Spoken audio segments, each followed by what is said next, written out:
when you're in centering of power and you're shaking and shuddering, you're going to crash and burn if you don't do something. We all want to give it more power. It's the worst thing we can do. We have to lower the power. So step one is to lower the power. And then once the power is lowered, then we push forward. There's a part of the helicopter called the cyclic, and we push forward on that because it steers the helicopter where it's going to go.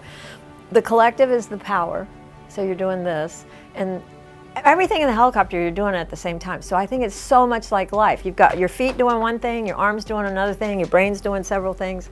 You're checking things out, you're checking the weather. So it just reminds me of life, because life just doesn't say, okay, today I'm going to have one problem, you know, and it can be in this area. You know, you're going to get 10 there, you're going to get 5 there, you're going to get 16 there, you know, and they hit you from every direction. So the helicopter, we're settling with power.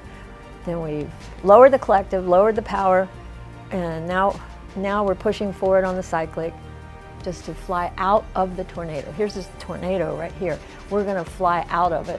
And then, my favorite part, then you give it power. That's when you give it power.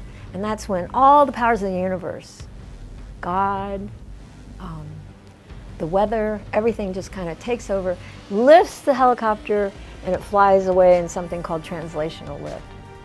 Amazing. It's like everything goes quiet and peaceful. That's where we want to live. You can't live there all the time, but that's what we all should be shooting for, that time frame.